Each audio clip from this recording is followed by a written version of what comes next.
So let's talk about One Piece.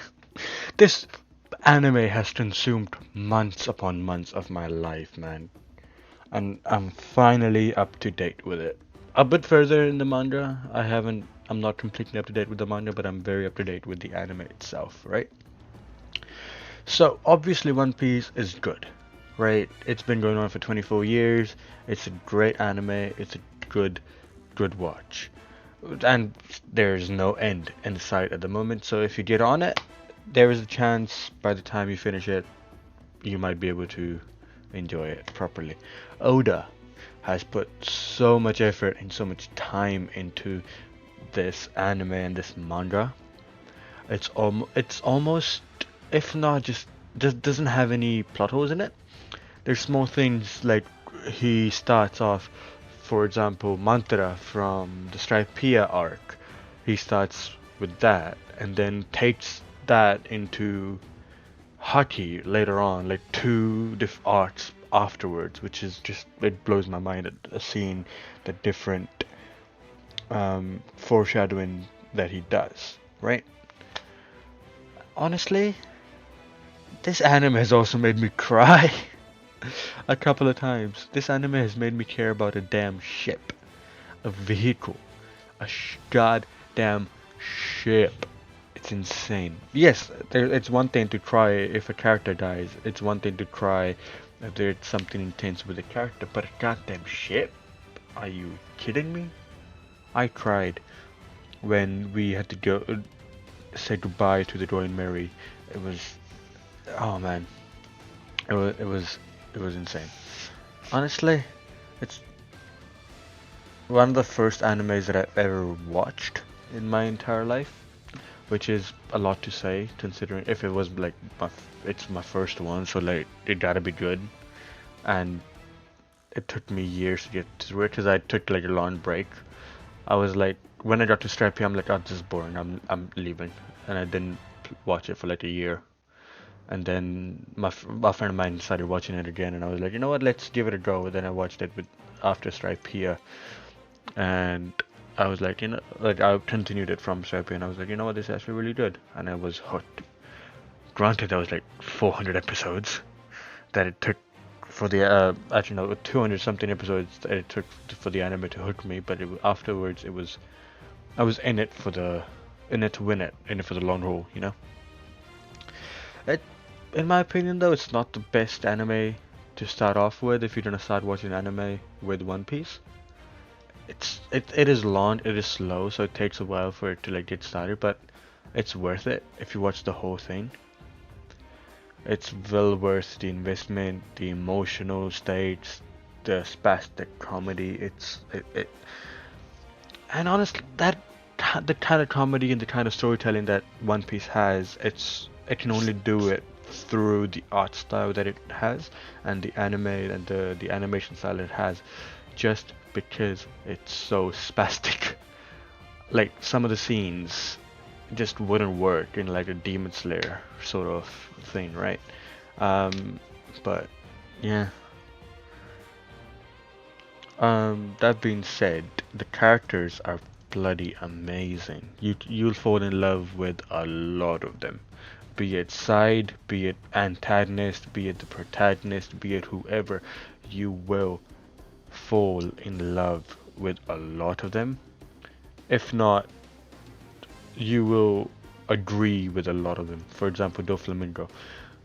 You, he's a good character. Not like his motives are not good. He's a good written character, I should say. Sorry, he's written very well, and he's a bad guy. He's a bad guy, but he was written very well, opposing the Straw Hats, right? He's one of the greatest villains in One Piece, in my opinion. Kaido is very well written as well, which is in the latest arc. Um, but yeah, the villains are great. And because of the art style, a lot of people think that, oh, this anime might is a kids show. It's not that great. It's looks funny. It's got titties. Yes, it has titties. It has a lot of titties. Be it women, be it men. titties. You'll find characters that are your preference. Like you'll find there will be one character you'll find attractive, be it a man, woman, be it somewhere in between. You will find somebody that you're attracted to and love because who they are.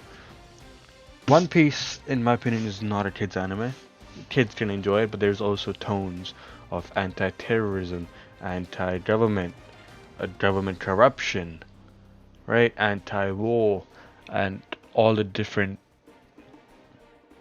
themes in this anime, like racism. It deals with so much. Slavery comes to mind. That yes, kids can enjoy it, but if you go deeper into the anime, you'll realize, oh shit, it's actually there's more to it, right? Because One Piece at the end of the day is not about the fights. It's never been about the fights. It's always been about the world building, about the characters, about the character motivations, and how they overcome it. Yes, the fights are awesome. When the cool moments in the fights and just in general are great. They feel awesome, but it's not about that. It's about why the fight is happening. It's about why the characters are saying what they are. It's about why. It's about the why. It's not about the what is happening on the screen. It's about why it's happening on the screen. And that being said, yes, One Piece can be as shallow as you want it to be. One Piece can be as surface level as you want it to be, or you can dig deeper into it and find so much more and realize, oh shit, that it's not just a kids anime. It's actually there's got a lot to it. Because honestly, the One Piece road is not a happy world. It's not an easy world to live in. It's very dark and very complicated, and going through the anime, it just blows my mind, right? There's a lot of detail put into the anime, of course, because Oda is amazing at writing, right? And yes, it can be slow, but in my opinion, it's still worth the watch. Like recently I've been trying to get a friend of mine into One Piece, and I was watching the first few episodes with him of the anime, and I realized how much detail they put into even just the first few episodes. The little bit of foreshadowing that you will only realize after you've seen the anime. It's very good. It just I don't know. Oda does he's a good writer. In short, a good writer.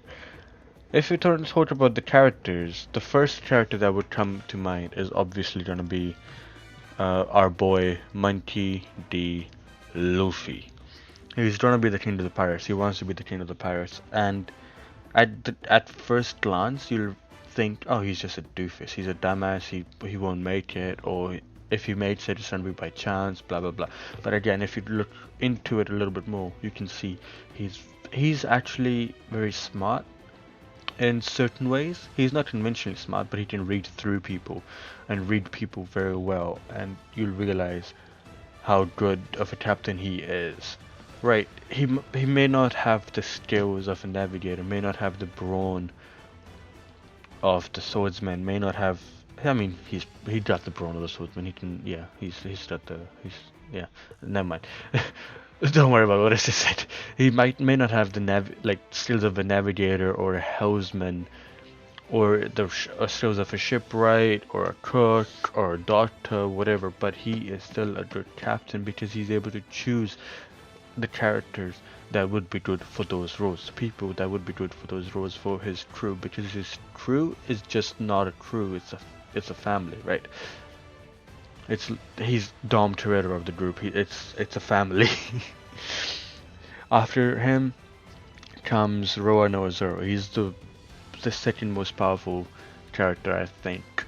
This is not actually, I shouldn't say that. This video is not about the power scaling of these characters. It's just about them in general, right? So I shouldn't say that, but he's the swordsman of the group, right? He uses the well-known three sword style version of the fighting in the manga, in the anime and manga, right?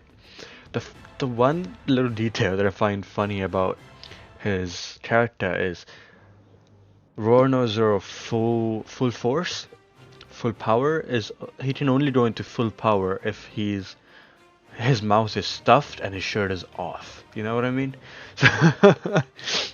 It's something that I just find funny about his three sword style, but nonetheless he's still a good character, right? He's very powerful. Again, he's not conventionally smart. He can also read minds very well. He can read people very well. He knows how to keep a straight mind. He can think most most in most situations he can think very well and think very logically, where people like Luffy or Sanji, for example, may let emotions take over. Zoro keeps a straight mind and doesn't let any of the emotions take overwhelm him, and thinks about the situation in a very logical sense.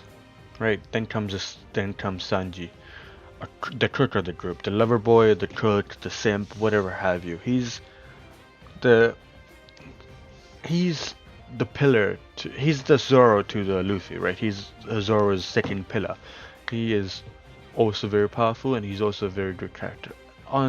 He has a whole arc based around his side story, based on his backstory, and it's an awesome arc. You get much more about him. You get to learn a lot about him in that arc. It's the Whole Cake Island arc, and it's awesome. I love Sanji. Yes, there are some jokes that are hit or miss, like his simping jokes are very hit or miss, but also if you can look past it, he's a very good character. Nami, she is the navigator of the group. She was the third person to join the group before Sanji. Sort of, kind of, right? But she's still a great character. She's not a fighter as of how the rest of the group is, but she's got skills and cunning where she can still hold her own in most battles that we go into. Then comes God Usopp, the sniper. He's also scaredy cat, but he can also hold his own, right? He's still very cunning, very smart. He can come off as a scaredy cat, but he's still a lovable goof in my eyes. Then comes a favorite, adorable doctor, Tony Chopper. I love him. He's so cute, right? But he's very good at doctor stuff, medicine, right? And he can take care of all the Straw Hats easily. Then comes Robin. Nico Robin, the Devil Child, is one of my favorite characters in the show. She brings a very dark sense of humor, which I love, right? And she's also one of the smartest in the group. She's an archaeologist, right?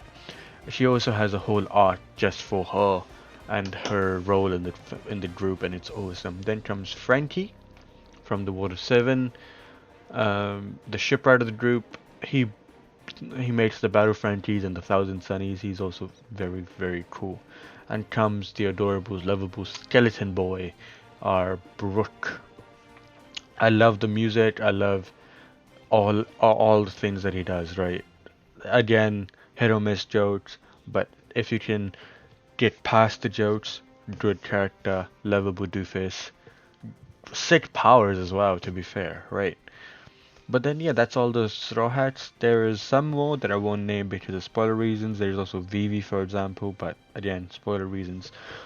But moving on, there's villains like Doflamingo, who is one of the biggest ones that are fleshed out in my opinion. Then there's also Arlong, which Doflamingo tackles society injustice. Then Arlong tackles slavery and racism and different sort of right, but then there's Blackbeard. There's a whole lot of different things, but for this video I think I'll leave it here, right? This is just an overview of One Piece so far, but if you want me to go deeper into One Piece and talk more about maybe the characters, like maybe just the Straw Hats or the other characters, let me know.